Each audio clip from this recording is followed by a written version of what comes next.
মৰমৰ ছাত্ৰ ছাত্ৰীসকল, মই মামনি ডেকাই আজি মোৰ পাঠলৈ তোমালোকক স্বাগতম জনাইছোঁ। ছাত্ৰ ছাত্ৰী কেইজনমানে মোক জনাইছে তেওঁলোকে হেনো লোক সংস্কৃতিৰ বিষয়ে ভালদৰে বুজি পোৱা নাই, তেওঁলোকে জানিব বিচাৰিছে। তোমালোকক পাঠত আগবঢ়াই দিছিলে মই পাঠটি, তথাপি মই আকৌ তোমালোকলৈ আগবঢ়াবলৈ ওলাইছোঁ। আমি সকলোৱে জানো হয়নে, পুৰণি কালৰ পৰাই চলি অহা এই গঞা সমাজৰ যি কীৰ্তি আৰু মুখে মুখে চলি অহা লোকসকলৰ ভাষা লগতে লোককৃষ্টিৰ বিষয়ে আমি গম পাইছোঁ হয়নে। মানে আমি আজি পাঠ আলোচনা কৰিবলৈ লৈছোঁ লোক সংস্কৃতি। তেওঁলোক পুৰণি কালত গঞাসকল লিখা পঢ়া নাজানিছিল, কিন্তু তেওঁলোকে বহু কথাই জানিছিল হয়নে।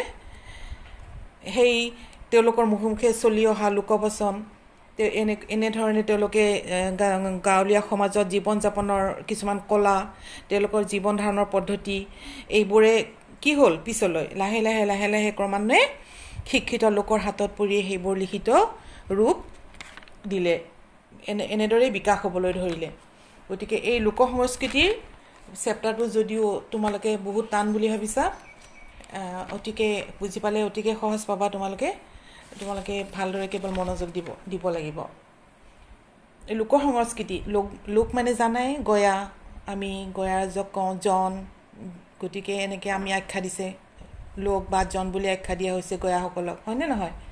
যে কি সংস্কৃতি, কীৰ্তি মানে হ'ল কাম, যে গঞা অৰ্থাৎ গঞাসকলৰ দ্বাৰাই যি সৃষ্টি হৈছে সেয়াই লোককৃষ্টি হয়নে নহয়।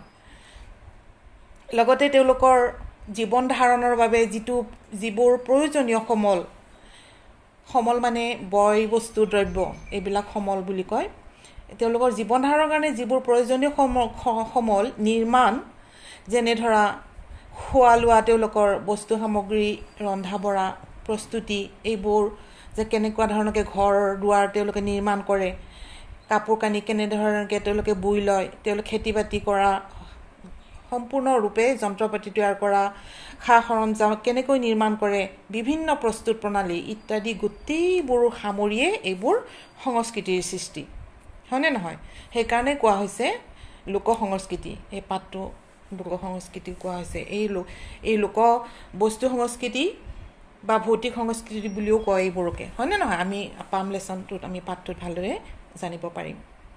গতিকে এই লোকসকলৰ এই আচৰণৰ সমষ্টিয়েই হ'ল লোক সংস্কৃতি বা কি গঞা সংস্কৃতি বুলি কয়, বা সৰ্বসাধাৰণৰ সংস্কৃতি বুলিও ক'ব পাৰি। গতিকে এই পাঠটি তোমালোকলৈ আগবঢ়াইছে ডক্টৰ নবীন চন্দ্ৰ শৰ্মাদেৱে, তোমালোকক সুন্দৰ পাঠ এটি আগবঢ়াই দিছে। গতিকে আহাচোন আমি প্ৰথমতে লেখকজনাৰ পৰিচয় আমি অকণমান জানি লওঁ। ডক্টৰ নবীন চন্দ্ৰ শৰ্মাৰ জন্ম হয় 1938 চনত। নবীন চন্দ্ৰ শৰ্মাৰ প্ৰাথমিক বিদ্যালয়ত শিক্ষকতা আৰম্ভ কৰি মহাবিদ্যালয় আৰু বিশ্ববিদ্যালয়ত সামৰণি মাৰে। সুদীৰ্ঘ 46 বছৰ শিক্ষকতা কৰি শিক্ষাৰ ক্ষেত্ৰত এক লেখত ল'বলগীয়া অৱদান তেওঁ আগবঢ়ায়। বিশেষকৈ তেওঁ অসমৰ লোকসাহিত্য আৰু লোক সংস্কৃতিৰ বিষয়ে গভীৰ জ্ঞান আয়ত্ব কৰে। তাৰপিছত তেওঁ অসমৰ ওজাপালি নামৰ পুথিখনৰ যোগেদি তেখেত ওজাপালি অনুষ্ঠানটোক অসমৰ ৰাইজৰ আগত তেওঁ দাঙি ধৰে। আনকি তেখেতে আমেৰিকাৰ কেলিফৰ্ণিয়ালৈ গৈও তেওঁ লোকসাহিত্যৰ সন্ধানত তেওঁ তালৈকে সন্ধান কৰিছিল এই লোক সাহিত্যৰ ওপৰত। গতিকে এই সংক্ৰান্তত তেখেত বহুকেইখন বিশ্ববিদ্যালয়ো দৰ্শন কৰিলে। তেখেতৰ লোকসাহিত্যৰ ওপৰত 97খন গ্ৰন্থও ৰচনা কৰিলে আৰু কেইবাটাও তেওঁ বঁটাৰে লাভ কৰিবলৈ সক্ষম হয়। এনেদৰে ডক্টৰ শৰ্মাদেৱে অসম চৰকাৰৰ পৰাও সাহিত্যিক পেঞ্চনো লাভ কৰিছে। তেতিয়াহ'লে তোমালোকে থুলমূলকৈ যিটো মই তোমালোকক আভাস দিলোঁ, লোক সংস্কৃতি ইমান সুন্দৰ পাঠ এটা তোমালোকলৈ আগবঢ়াইছে, তোমালোকে জনাটো অতিকে প্ৰয়োজন। গতিকে লোক সংস্কৃতি মানে কি বুজিব পাৰিলা। লোক সংস্কৃতি মানে হ'ল লোক মানে জন, গঞা বা গণ বুলিও কোৱা হয় এইবোৰ শব্দও ব্যৱহাৰ কৰিব পাৰি হয়নে নহয় গতিকে আমি ৰাইজ বুলি কি যিটো বুজো লোক হেয়াই লোক গতিকে একেই অৰ্থই হৈছে লোক গতিকে লোক সংস্কৃতিৰ পণ্ডিত ডক্টৰ প্ৰফুল্ল দত্ত গোস্বামী বিশেষকৈ কি ক'ব বিচাৰিছে লিখা পঢ়া নথকা গয়া লোককেই লোক বা জন বুলি তেওঁ আখ্যা দিছে গতিকে এই লোক বা জনৰ যি আচাৰ অনুষ্ঠান যি গীত মাত নাচ গান খোৱা লোৱা খেলা ধূলা ৰীতি নীতি পিন্ধা উৰা পূজা পাৰ্বণ উৎসৱ অনুষ্ঠান আদি সকলোবোৰ সামৰি লোককৃষ্টি বা লোক সংস্কৃতি বুলি কৈছে অথবা গয়া সংস্কৃতি বুলি তেওঁ কৈছে অতিকে সহজ লোক সংস্কৃতি মানে কি তোমালোকে গম পাইছা সংস্কৃতি গমেই পাইছা কৃতি মানে কাম অৰ্থাৎ গয়াসকলৰ দ্বাৰা সৃষ্টি হোৱা লোককৃষ্টি হয়নে ঠিক আছে ভালদৰে পাঠি মনোযোগ দিবা তোমালোকে গয়াসকল সাধাৰণতে ক'ত বাস কৰে গাঁৱত গাঁৱে ভূঞে বাস কৰে তেওঁলোক সাধাৰণতে কি কৃষিজীৱী তেওঁলোক খেতিয়ক তেওঁলোক প্ৰায়ে নিৰক্ষৰ লিখা পঢ়া নজনা কিন্তু তেওঁলোকে বহুত কথাই জানে হয়নে নহয় খেতিয়কসকলে প্ৰায় নিৰক্ষৰ অৰ্থাৎ লিখা পঢ়া নজনা লোক তেওঁলোকে কি কৰে বেছিভাগ খেতিৰ লগত জড়িত মানুহবিলাকক যিখিনি বস্তু দৰকাৰ এখন ঘৰ চলাবলৈ ঘৰত থাকিবলৈ যেনে ধৰণৰ বাঁহ বেতৰ কাম মাটি বা কাঠেৰে বিভিন্ন সা সঁজুলি তৈয়াৰ কৰাৰ কাম এইবোৰ তেওঁলোকে বেছি গুৰুত্ব দিয়ে কিন্তু কিতাপ পত্ৰত তেওঁলোকে গুৰুত্ব কম দিছিলে গুৰুত্ব দিয়া নাছিলে সেয়েহে কিছুমান পদ গীত মাত ফকৰা যোজনা ইত্যাদি তেওঁলোকে মুখে মুখেৰে তেওঁলোকে কৈছিলে মুখে মুখে জানিছিলে বা মুখে মুখে তেওঁলোকে চলি আহিছিলে আৰু তেনেকৈ বাগৰি আহি মুখে মুখে চলি তেওঁলোকে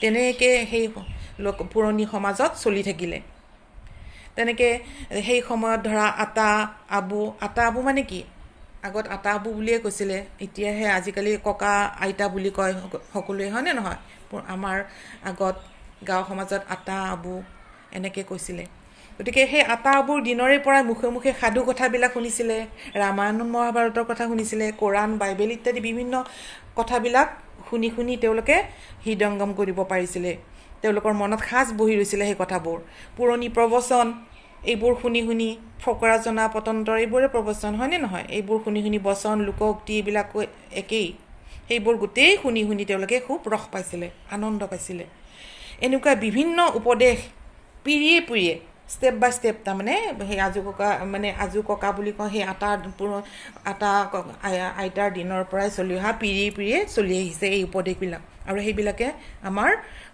গয়া সমাজত মানি আহি আছে গতিকে এই লোক সমাজত এই পুৰণি দিনৰ কথাই বিশেষকৈ অধিক গুৰুত্ব দি আহিছে সেয়েহে চহৰীয়া মানুহৰ তুলনাত গয়াসকল কিছু পৰিমাণে পিছপৰা বুলি কৈছে তেওঁলোকে যুক্তি নামানে বুলি কৈছে গয়াসকলে যুক্তি নামানে পুৰণি ধ্যান ধাৰণাত বিশ্বাসত অধিক গুৰুত্ব দি থাকে যেনে ভূত প্ৰেত ৰীতি নীতি পুৰণি ধ্যান ধাৰণা ধৰ্মীয় নীতি ইত্যাদিৰ প্ৰতি সদায় মন প্ৰাণ তেওঁলোকৰ আকৃষ্ট হৈ থাকে যে এই অতীতৰ প্ৰতি যি বিশ্বাস আৰু যি আস্থা তেওঁলোক যাদুপৰায়ণ কৰি তোলে তেওঁলোকক আৰু সেইকাৰণে তেওঁলোকে অশৰীৰী ভূত প্ৰেত অশৰীৰ মানে শৰীৰবিহীন এনেকুৱা ধৰণৰ তেওঁলোকে ভূত প্ৰেত লীলা খেলা দেখিবলৈ পায় বুলি কৈছে লোক সমাজৰ লোক তত্ত্ববিদসকলে সমাজক সেইকাৰণে নিম্ন স্তৰৰ বুলি ক'ব খুজিছে লোক সমাজক লোক তত্ত্ববিদসকলে সমাজৰ নিম্ন স্তৰৰ বুলি এই সমাজৰ লোকসকলক নিম্ন স্তৰৰ বুলি ক'ব খুজিছে কিন্তু এই পাঠিত লিখকে এই ধাৰণা গ্ৰহণযোগ্য নহয় বুলি তেওঁ মন্তব্য কৰিছে লিখকে কৈছে এই পাঠটোত যে এই ধাৰণা গ্ৰহণযোগ্য নহয় কাৰণ এই ধাৰণা গ্ৰহণ কৰিব নোৱাৰাৰ কাৰণ হৈছে লোক সমাজৰ অন্তৰ্গত লোকসকলেও গাঁৱত বাস কৰে আৰু অভিজাত্য মানে ধনী শ্ৰেণীৰ অভিজাত শ্ৰেণীৰ লোকসকল চহৰত বাস কৰে গাঁৱতো শিক্ষিত মানুহ আছে নে নাই গাঁৱতো শিক্ষিত মানুহ আছে গাঁৱতো আছে শিক্ষিত লোক চহৰতো গয়াসকল বাস কৰে যে নগৰ চহৰত বিভিন্ন কাম কাজৰ বাবে গয়াসকলৰ প্ৰয়োজন হয় যে চহৰত বিভিন্ন কাম কাজৰ কাৰণে গয়াসকলৰ প্ৰয়োজন হয় নে নহয় তেওঁলোক গৈ পেলাই তাত কি কৰে, মজদুৰ কৰে, চহৰলৈ গৈ বিভিন্ন কাম কৰে, এইবিলাক কামৰ ভূমিকা পালন কৰে। এইদৰে তেওঁলোকে চহৰত গৈও চহৰতো কিছুমান এনেকৈ গাঁৱৰ পৰা গৈ থাকিবলৈ লৈছে, হয়নে? ঠিক তেনেদৰে তেওঁলোক এনেদৰে গৈ তেওঁলোক নগৰবাসী হৈছেগৈ। এনেদৰে গয়া সমাজে তেওঁলোকৰ বাবে প্ৰয়োজনীয় কৰ্ম সম্পাদন কৰি আহিছে। এয়াই কীৰ্তি অৰ্থাৎ কাম। এনেবোৰ কামৰ বাবেই কীৰ্তিৰূপে পৰিচয় তেওঁলোকে লাভ কৰিছে। তাৰোপৰি অন্য কিছুমান বিভিন্ন কামৰ মাজেৰে তেওঁলোকে এখন যেতিয়া গয়া সমাজত থাকিব লাগিলে অকল সেয়াই নহয়, ঋতু মাহ পষেকত কি হয়, পষেক মানে জানা নহয় 15 দিনীয়া, পষেক 15 দিনীয়া এনেকুৱা ধৰণৰ সময় ঋতু মাহত পষেকত তেওঁলোকে কি পাতি থাকে, সভা পাতি থাকে, উৎসৱ পালন কৰে, এনেকুৱা ধৰণৰ পালন কৰে। বিভিন্ন সেই অনুষ্ঠানবিলাকত, উৎসৱবিলাকত বিভিন্ন গীত, নাচ, অভিনয় এইবিলাক পালন কৰে। খোৱা লোৱা, পিন্ধা, উৰণ, তেওঁলোকৰ সেই সম্পূৰ্ণ সকলো কামবোৰ, এই সকলো এই কামবোৰৰ সমষ্টিয়েই হৈছে লোককৃষ্টি। বুজি পাইছা? এই লোককৃষ্টিৰ সাধাৰণ উত্তৰণেই লোক সংস্কৃতি। এই যে ইমানবোৰ গোটেই সম্পূৰ্ণ ৰূপে উত্তৰণ ঘটিলে, হয়নে নহয়? এই শিক্ষিত লোকৰ হাতত পৰিয়ে এইবোৰ লিখিত আকাৰ ৰূপ ল'লে, লিখিত আকাৰে আহি গ'ল চব। আৰু লাহে লাহে এই লোককৃষ্টি সাধাৰণভাৱে এনেকৈ উত্তৰণ ঘটিলে, আগবাঢ়ি গ'ল, বিকাশ হ'ল। এই লোককৃষ্টিৰ সাধাৰণ উত্তৰণেই লোক সংস্কৃতি বুলি কোৱা হৈছে। যে এই লোককৃষ্টিৰ পৰিমাৰ্জনাৰ জৰিয়তেই শাস্ত্ৰীয় সংস্কৃতিৰো জন্ম হ'ল। গম পাইছে ন? শাস্ত্ৰীয় সংস্কৃতি কেনেকৈ আহিলে চোৱা। শতিকাৰ পাছত শতিকা বাগৰি অহা অসমৰ ধ্ৰুপদী নৃত্যৰ এই ধাৰা আমাৰ শ্ৰদ্ধাৰ গুৰুজনাৰ আদৰ্শৰ পুতপিত সত্ৰবোৰত সুসংৰক্ষিত হৈ ভগৱত উপাসনাৰ মাধ্যম হিচাপে লাহে লাহে পৰিগণিত হ'ল। শেষত কি হ'ল? যুগৰ তাগিদাক সন্মান জনাই এই সংগীতবোৰ সত্ৰৰ চাৰিবেৰৰ মাজৰ পৰা লাহে লাহে ওলাই আহিল আৰু লাহে লাহে মনোৰঞ্জনৰ উপকৰণত পৰিণত হ'ল। মানুহে ৰস পালে, মনোৰঞ্জন পালে, ক্ৰমে ই পৰিবেশ্য কলাৰ ৰূপ ল'লে। এনেদৰে এই পৰিবেশ্য কলাৰ ৰূপ লোৱাত নান্দনিক আৰু শাস্ত্ৰীয় বিচাৰ অধিক বৃদ্ধি পাবলৈ ল'লে লাহে লাহে। তোমালোকে জানাই, আগতেও পাইছা, 2000 চনতে সেই সত্ৰীয়া নৃত্যও শাস্ত্ৰীয় নৃত্য হিচাপে স্বীকৃতি লাভ কৰিছিল আমাৰ শ্ৰদ্ধাৰ ভূপেন হাজৰিকাদেৱৰ নেতৃত্বতে। তোমালোকে জানাই 2000 চনতে এই সত্ৰীয়া নৃত্যও শাস্ত্ৰীয় নৃত্যৰূপে স্বীকৃতি লাভ কৰিছিল। গতিকে মই আকৌ এইখিনি কথাৰ কাৰণে ক'লোঁ যে শাস্ত্ৰীয় সংস্কৃতিৰ জন্ম হ'ল এনেদৰে। লোককৃষ্টিৰ পৰিমাৰ্জনাৰ জৰিয়তে শাস্ত্ৰীয় সংস্কৃতিৰো জন্ম হ'ব পালে। আৰু এটা কথা জানি লোৱা ভাল হ'ব তোমালোকে, যে সমাজৰ পৰিৱৰ্তনৰ লগে লগে লোক সংস্কৃতিৰো পৰিৱৰ্তন ঘটিলে, হয়নে? এই বিহু গীত, হুঁচৰি গীত, জাৰি গীত ইত্যাদি এইবোৰ লিখিত ৰূপ পালে। যে আমি কি হ'ল, আইতাহঁতৰ মুখত, আইহঁতৰ মুখত, আবুহঁতৰ মুখত শুনি অহা এই সাধুবোৰো দ্বিতীয় ৰূপ পালে। কেনেকৈ দ্বিতীয় ৰূপ পালে? দ্বিতীয় ৰূপ বুলি ক'লে তোমালোকে ভাবিবা কি দ্বিতীয় ৰূপ পালে? ধৰা এই যে লিখিত ৰূপ ল'লে, শিক্ষিত ব্যক্তিৰ হাতত গোটেই আমাৰ মুখে মুখে চলি অহা বচনবোৰ, উক্তিবোৰ, লোক উক্তিবোৰ, ধৰা লক্ষীনাথ বেজবৰুৱাৰ এই বুঢ়ী আইৰ সাধু তোমালোকে পঢ়িব পাইছা। এইবিলাক ককা দেউতা আৰু নাতি ল'ৰা এইবোৰ শুনি। ঠিক তেনেদৰে ভূপেন হাজৰিকাদেৱৰ অ' মাই যশোদা হে, মাই হেৰ যশোদা, আমাকে লাগীয়া অলপ তোৰ মৰমো নাই, মাই হেৰ যশোদা হে, কি সুন্দৰ গীত। এইবোৰ লাহে লাহে আহিব ধৰিলে, এনেকৈ চাৰিওফালে ৰস পাব ধৰিলে, বৃদ্ধি পাব ধৰিলে আমাৰ গান গীত মাতেৰে, হয়নে নহয়? গতিকে এই সাম্প্ৰতিক সময়ত ৰীতি নীতি, খোৱা লোৱা, নৃত্য গীত, আচাৰ অনুষ্ঠান, পিন্ধা উৰা, পূজা উপাসনা আদি সময়ৰ প্ৰভাৱত এইবোৰ বিভিন্ন ধৰণে পৰিৱৰ্তন হ'ব লাগিছে। গতিকে এই মানে সামাজিক জীৱনত পৰিৱৰ্তন ঘটিলে, চাল চলনবিলাক লাহে লাহে আমাৰ পৰিৱৰ্তন ঘটিব ধৰিলে, হয়নে নহয়? যে এই প্ৰাচীন ৰীতি নীতি ব্যৱহাৰ আচাৰ অনুষ্ঠান পুৰণিক আদৰিও নতুনত্বৰে আৱৰণ লৈছে, মানে নতুনত্বক আঁকোৱালি লৈছে। এই পুৰণিক আদৰিও আকৌ নতুনত্বৰে আকৌ আদৰি লৈছে এই পুৰণি ৰীতি নীতিসমূহক। এইদৰে প্ৰাচীনতাৰ ভেটিত নতুন ৰূপত গা কৰি উঠিছে যদিও মানুহে পুৰণিখিনি সম্পূৰ্ণৰূপে ত্যাগ কৰা নাই, এৰি দিয়া নাই। সেয়েহে লিখকে কৈছে ইয়াত লোক সংস্কৃতি পুৰণি হৈও নতুন হৈও পুৰণিয়ে হৈ আছে। নতুন হ'লে লোক সংস্কৃতি পুৰণি হৈও নতুন হৈছে, আকৌ নতুন হৈও পুৰণি, এনেকৈ তেওঁ ইয়াত ব্যাখ্যা কৰিছে। যে গোটেইবোৰ গমেই পাইছা, লোকজীৱনৰ লগত গোটেই কথা ইয়াত লোকজীৱনৰ কথা ইয়াত সাঙুৰ খাই আছে, ইয়াত জড়িত হৈ আছে। তে তোমালোকে চাবা ক্ৰমান্বয়ে ইয়াত ভাগ কৰি উলিয়াইছে। এই লোকসাহিত্যবিলাককো যে চব লিখিত ৰূপ দিলে, এইবিলাককো লাহে লাহে ভাগ কৰিলে। লোকসাহিত্যক সেই লোকভাষাবিলাক, সেই লোকসাহিত্যবিলাকক ভাগ কৰিছে, আকৌ উপভাগ কৰিছে। সেই ভাগবিলাকো তোমালোকে লাহে লাহে পাবা। আমি প্ৰশ্ন আকাৰেও তোমালোকক সুধিম।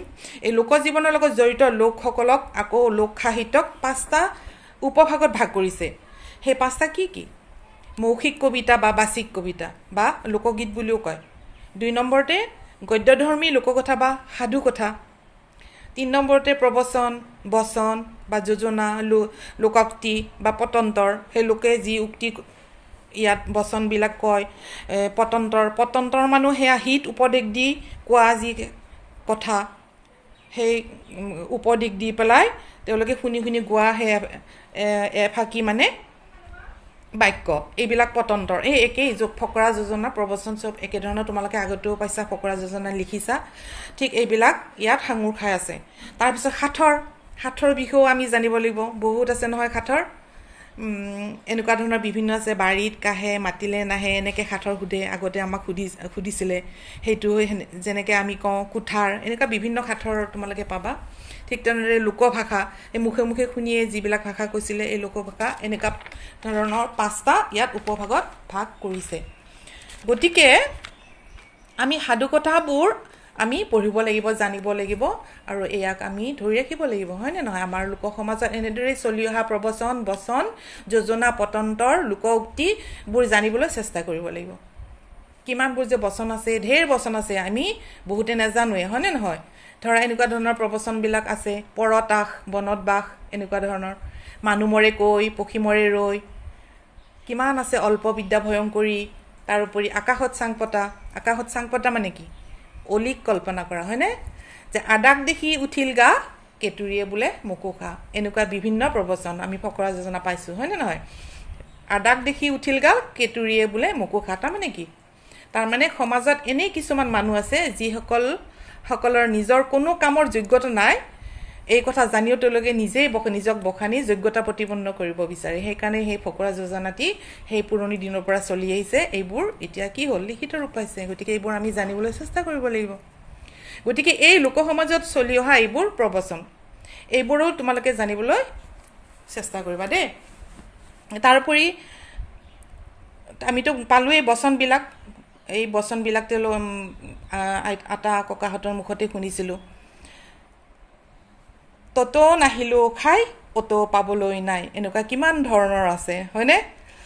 কালৰো কাল, বিপৰীত কাল, হৰিণাই চেলেকে বাঘৰ গাল, কিমান আছে। আকৌ মহন্তৰ চিন মাহনিত, বুঢ়া গৰুৰ চিন ঘাঁহনিত, এইবোৰ আৰু আছে। চোৰ বুলিলেই ওৰ পৰিল, চোৰ গ'লে বুদ্ধি, বৰষুণ গ'লে জাপি, ইত্যাদি বা এইবোৰ গয়াসকলৰ ডাকৰ বচনবিলাক ঢেৰ আছে, অসংখ্য আছে। তোমালোকে পাবা, জানিব চেষ্টা কৰিবা। আৰু আছে আগতে এনেকুৱা ধৰণৰ কৰিছিলে। মাটি চাবা মাছ খাল, ছোৱালী চাবা মাক ভাল। আৰু আছে, হাঁহি উঠিব, আপোন ভালে জগত ভাল, শাহু ভালে বোৱাৰী ভাল। কিমান আমি এনেকুৱা ধৰণৰ উক্তি শুনিবলৈ পাইছোঁ। তেনেকুৱা ধৰণৰ সাঁথৰবিলাকো আছে, ঢেৰ আছে।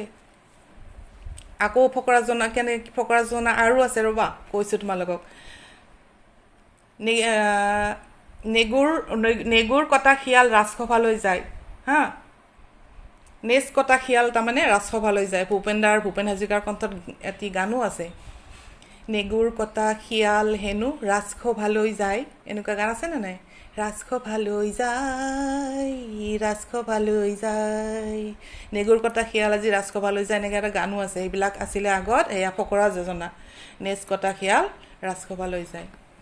তে নাকত ঘূৰি চাকত ঘূৰাই তাৰপিছত খোৰা টেকেলিৰে পানী খুৱাই, নাকত ধৰি চাকত ঘূৰাই খোৰা টেকেলিৰে পানী খুৱাই। এতিয়া কিমান আছে, তাৰমানে কি বুজাইছে? যে বহুত কষ্ট দি ব্যতিব্যস্ত কৰি, নানা ধৰণে ব্যতিব্যস্ত কৰি কষ্ট দি কাম কৰিবলৈ আগবঢ়া মানুহৰ ক্ষেত্ৰত এই কথাষাৰ এনেদৰে ব্যৱহাৰ কৰি সেই বচনবিলাক তেওঁলোকে কৈছিলে। তাৰপিছত পাপৰ ধন পৰাচিতত যায়, কিমান আছে ন? পাপৰ ধন পৰাচিতত যায় মানে অন্যায় কৰি উপাৰ্জন কৰা ধন কোনো কামত নালাগে, সেইকাৰণে এই উক্তিবিলাক কৈছিলে আগতে, পাপৰ ধন পৰাচিতত যায়। গতিকে সেই পাপৰ ধন কামত বৰং বেছিহে ক্ষতি কৰে, সেইকাৰণে মানুহে পাপৰ ধন একো কামত নাহে, গতিকে পাপ কৰি ধন আৰ্জিব নালাগে। যে এইবিলাক লোকোক্তি কিমান সুন্দৰকৈ আগত এইবিলাক কৈছিলে, হয়নে? যে এই কথাবোৰ বুজাবলৈ বা এনেদৰে ফকৰা যোজনাবোৰ তেতিয়া ব্যৱহাৰ কৰি আহিছিলে। যে এই পুৰণি দিনতে গয়াসকলে এনেকুৱা ধৰণৰ কৈছিলে, বতৰ চাই কঠীয়া পৰা, যেনে চেক বুজি কাম কৰা, এনেকৈ বিভিন্ন প্ৰসংগত কৈছিলে। বাহিৰে ৰং চং ভিতৰে কোৱা ভাতুৰি, তাৰমানে কি? বাহিৰত জ্ঞানী বা ভাল দেখুৱাই, ভিতৰত ফপোলা, তাক বুজাবলৈ এইবিলাক বাক্য ব্যৱহাৰ কৰিছিলে। বাটৰ কচু গাত ঘঁহা, কিমান ফকৰা যোজনা আছে, হয়নে? বাটৰ কচু গাত ঘঁহা মানে অপ্ৰয়োজনীয় বা অপৰিচিত অচিনাকি মানুহক আশ্ৰয় দি নিজৰ বিপদ নিজেই চপাই লোৱা, এনেকুৱা কিমান সুন্দৰ ফকৰা যোজনা তেওঁলোকে প্ৰয়োগ কৰিছিলে। যে এনেকুৱা প্ৰসংগত বুজাবলৈ এনেকুৱা ধৰণৰ ফকৰা যোজনাবিলাক কৈছিলে। এতিয়া এনেদৰেই আমি জানিব লাগিব। সাঁথৰ, যেনে গল আছে মূৰ নাই, কাণ আছে চকু নাই, পেট আছে হাত নাই, মুখ আছে জিভা নাই, সেইটোনো কি কোৱাচোন ভাই, কি তাৰমানে? কলহ, হয়নে? কলহ ঘটি, যে বাৰীত কাহে মাতিলে নাহে, এইবিলাক আমি শুনিছিলোঁ আগতে। বাৰীত কাহে মাতিলে নাহে পাইছাই ন কুঠাৰ। ঠিক এনেকৈ আমি এইবিলাক এই লোকভাষা এই লোকবোৰেৰে গয়াসকলে শুনি শ্ৰুতি শুনা, গয়াসকলৰ এনেকৈ শুনিয়ে মুখে মুখে বাগৰি অহা কথাবোৰ ভাষা পিছলৈ জ্ঞানীসকলৰ হাতত লিখিত ৰূপ পালে। আৰু এইবোৰে গদ্য ধৰ্মী লোককথা, পুৰাণ কথা, সাধুকথা, জনশ্ৰুতি আদি বিভিন্ন এই মুখে মুখে গোৱা হেৰিবিলাক তেওঁলোকে লিখিত আকাৰ ৰূপ দিলে। তো এনেদৰে আমি লাহে লাহে আমি আকৌ পিছৰ পৰ্যায়লৈ পাম। ইমানখিনি দীঘলীয়া এটা হেৰিতে তোমালোকক কভাৰ নকৰে। আকৌ পিছৰ পৰ্যায়ত পিছৰ এপিছডত তোমালোকক বাকীখিনি তোমালোকক প্ৰশ্ন দিবলৈ চেষ্টা কৰিম দেই। মৰমৰ ছাত্ৰ ছাত্ৰীসকল, মই মামনি ডেকাই আজি মোৰ পাঠলৈ তোমালোকক স্বাগতম জনাইছোঁ।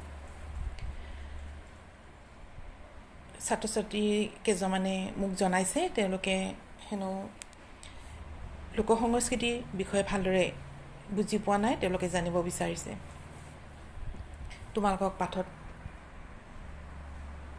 আগবঢ়াই দিছিলে মই এই পাঠটি, তথাপি মই আকৌ তোমালোকলৈ আগবঢ়াবলৈ ওলাইছোঁ। আমি সকলোৱে জানো, হয়নে? পুৰণি কালৰ পৰাই চলি অহা এই গয়া সমাজৰ যি কীৰ্তি আৰু মুখে মুখে চলি অহা লোকসকলৰ ভাষা, লগতে লোককৃষ্টিৰ বিষয়ে আমি গম পাইছোঁ, হয়নে?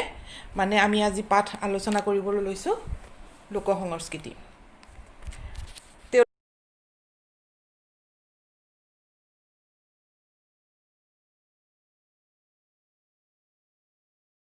আজি তোমালোকৰ পাঠৰ ৯ম শ্ৰেণীৰ পাঠৰ লোকসংস্কৃতিৰ বিষয়ে মই অলপ তোমালোকক ক'ব ওলাইছোঁ। লোকসংস্কৃতি মানে কি? লোক মানে গয়া, গাঁৱলীয়া সমাজক মানুহক লোক বুলি কোৱা হয়। যে গাঁৱলীয়া মানুহৰ কৃষ্টিৰ সাধাৰণ উত্তৰণক লোকসংস্কৃতি বুলি কোৱা হয়। তোমালোকে মনত ৰাখিবা আৰু এইভাৱেই তোমালোকে শুনি পেলাই তোমালোকে বহীত লিখি ল'ব লাগিব, এনেকৈ লিখি যাবা। আকৌ লোককৃষ্টি কি? মই ক'লোৱেই লোক মানে জন, গয়া। লোককৃষ্টি হৈছে যি আচাৰ অনুষ্ঠান, গীত, পদ, নৃত্য, নাচ, খোৱা লোৱা, পিন্ধা উৰা, পূজা পাৰ্বণ, ৰীতি নীতি, উৎসৱ অনুষ্ঠান, খেলা ধূলা, এই ইত্যাদিবোৰ এইবোৰেই হৈছে লোক কৃষ্টি।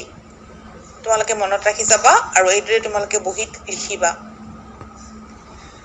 লোক সংস্কৃতিৰ দৃশ্যমান দিশক ভৌতিক বা বস্তু সংস্কৃতি বুলিও কোৱা হয়। মনত ৰাখিবা, লোক সংস্কৃতিৰ দৃশ্যমান যিটো আমি দেখা পাই থাকো, দেখি থাকো সমাজত, লোক সংস্কৃতিৰ দৃশ্যমান দিশক ভৌতিক বা বস্তু সংস্কৃতি বুলিও কোৱা হয়। তেতিয়াহ'লে আমি জানিব লাগিব ভৌতিক বা বস্তু সংস্কৃতি মানে কি? ভৌতিক বা বস্তু সংস্কৃতি মানে হৈছে যিবোৰ আমি ব্যৱহাৰৰ বাবে তৈয়াৰ কৰোঁ, সেইবোৰেই হৈছে কি? বস্তু সংস্কৃতি। জীৱনৰ বা জীৱন ধাৰণৰ বাবে প্ৰয়োজনীয় সমল নিৰ্মাণেই ভৌতিক সংস্কৃতি। যেনে ধৰা এই ৰন্ধা বঢ়া, খোৱা লোৱাৰ প্ৰস্তুতি, এইবোৰেই ভৌতিক সংস্কৃতি। লোককলা মানে হৈছে নাচ গান, ছবি ইত্যাদি। লোকশিল্প মানে হৈছে আকৌ জাপি, এনেকুৱা ধৰণৰ সামগ্ৰী বনোৱা, তৈয়াৰ কৰা, এইবিলাক লোকশিল্প কয়। যেনে ধৰা লোকস্থাপিত কলা, মাটিৰ বাচন, মূৰ্তি তৈয়াৰ ইত্যাদিবিলাকক লোকস্থাপিত কলা বুলি কয়। লোক আভৰণ হৈছে মানুহৰ সাজপাৰ, পিন্ধন উৰণক, এইবোৰে লোক আভৰণ। যে এইবোৰ আমি যিটো দেখি আহিছোঁ সমাজত, এইবিলাকেই হৈছে লোক সংস্কৃতিৰ আভাস আমি পাইছোঁ। লোক সংস্কৃতি মানে কি তোমালোকে বুজিব পাৰিলা? তোমালোকে আকৌ মনত ৰাখিবা। লোক সংস্কৃতি হৈছে কি? যি আচাৰ অনুষ্ঠান, গীত পদ, নৃত্য, খোৱা লোৱা, পিন্ধা উৰা, পূজা পাৰ্বণ, ৰীতি নীতি, উৎসৱ অনুষ্ঠান, খেলা ধূলা ইত্যাদি হৈছে লোক কৃষ্টি। মনত ৰাখিবা যে আমি পালো লোক আভৰণ, মানুহৰ সাজ পোছাক, পিন্ধন উৰণ, লোক ৰন্ধন মানে ৰন্ধা বঢ়া, এইবোৰ প্ৰণালী হৈছে ভৌতিক সংস্কৃতিৰ উপবিভাগ। লোক সংস্কৃতি আকৌ বিষয়বস্তুক দুটা ভাগত ভগাব পাৰি। সেই দুটা ভাগ হৈছে কি? লোক সাহিত্য বা বাচিক কলা, আৰু আনটো হৈছে লোক জীৱন। এতিয়া লোককলা বা বাচিক কলা মানে কি? লোককলা বা বাচিক কলা মানে হৈছে মানুহৰ মুখে মুখে, অৰ্থাৎ জনসাধাৰণৰ মুখে মুখে প্ৰচলিত যিবোৰ গীত মাত, এইবোৰেই লোক বা বাচিক কলা, এইবোৰেই লোক সাহিত্য। আকৌ লোকজীৱন মানে যে এই লোক মানেইতো মানুহ বা মনুষ্য। এই লোক সমাজত মানুহে জীৱিকাৰ কাৰণে যিবোৰ কৰ্ম কৰে বা সৃষ্টি কৰিছে, আমি যি সৃষ্টি কৰি থকা দেখা পাই আহিছোঁ, সেইবোৰেই লোকজীৱন। আকৌ লোকজীৱনক তিনিটা ভাগত ভাগ কৰিছে। সেই তিনিটা ভাগ আকৌ কি? এটা হৈছে সামাজিক আচাৰ অনুষ্ঠান, 2 নম্বৰ হৈছে ভৌতিক বা বস্তু সংস্কৃতি, আৰু আন এটা হৈছে পৰিবেশ কলা। এই তিনিটা ভাগত আকৌ ভাগ কৰিছে। সামাজিক আচাৰ অনুষ্ঠান আকৌ কি? সমাজত প্ৰচলিত লোকবিশ্বাসক গুৰুত্ব দি যি আচাৰ অনুষ্ঠান সমাজ আৰু পৰিয়ালৰ মাজত অনুষ্ঠিত, খেতি বাতি, জন্ম মৃত্যু, বিবাহ আদি ৰীতি নীতিৰে পৰম্পৰাগতভাৱে চলি অহাকে কি কয়? সামাজিক আচাৰ অনুষ্ঠান বুলি কোৱা হয়। মনত ৰাখিবা। এনে লোকবিশ্বাসৰ মাজেৰেই গঢ় লয় সামাজিক আচাৰ অনুষ্ঠানবোৰ। লোক সমাজে বিশ্বাসৰ ওপৰত বেছি গুৰুত্ব দিয়ে। মনত ৰাখিবা। যেনে ধৰা উৎসৱ অনুষ্ঠান, অৱসৰ বিনোদন, খেল ধেমালি আৰু লোক ঔষধৰ লগত, লোক ধৰ্মৰ লগত এইবোৰ পদ্ধতিৰে চলি আহিছে। মনত থাকিব, এয়াই হৈছে সামাজিক আচাৰ অনুষ্ঠান। আকৌ 2 নম্বৰ ভৌতিক বা বস্তু সংস্কৃতি কি? জীৱনৰ বাবে প্ৰয়োজনীয় যিবোৰ সমল নিৰ্মাণ, অৰ্থাৎ ৰন্ধা বঢ়া, খোৱা লোৱাৰ প্ৰস্তুতি আদিও ভৌতিক বা বস্তু সংস্কৃতিৰ অধ্যয়ন সামগ্ৰী। এইবোৰো লোককলা, লোকশিল্প, লোকস্থাপিত কলা, লোক আৱৰণ ইত্যাদি এইবোৰ ভৌতিক সংস্কৃতিৰে উপবিভাগ। অলপ আগতে মই তোমালোকক কৰি উঠিলোঁ। আকৌ পৰিবেশ কলা কি? পৰিবেশ্য কলা হৈছে যাক পৰিবেশন কৰা হয়, সেয়াই পৰিবেশ্য কলা। এই কলা গয়াসকলৰ অৰ্থাৎ গাঁৱলীয়া কৃষক ৰাইজৰ জীৱনত দৈনন্দিন জীৱনৰ সৈতে লগত এইবোৰ জড়িত। পৰম্পৰাগতভাৱে চলি অহা নৃত্য গীত, সাধু কথা কোৱা, গীত গোৱা, এইবোৰেই পৰিবেশন কৰা বুজায়। গীত, নৃত্য, নাটিকা, বাদ্যযন্ত্ৰ আদিয়ে হৈছে পৰিবেশ্য কলাৰ ভিতৰুৱা। এনেদৰেই ধৰা ঐনিতম মানে গান, ঐনিতম বা বাইখু, দোমাহী, থালুং, হাইদং গীত, চাথৰ, বিহুনাম, বতৰৰ গীত আদি লোক পৰিবেশই কলা এইবোৰ। পোচাক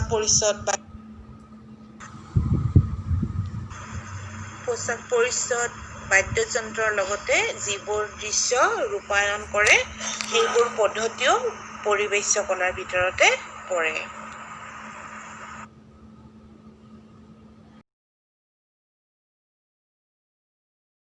তোমালোকে নিশ্চয় লোক সংস্কৃতিৰ বিষয়ে ধাৰণা তোমালোকে কিছু আয়ত্ত কৰিব পাৰিলা।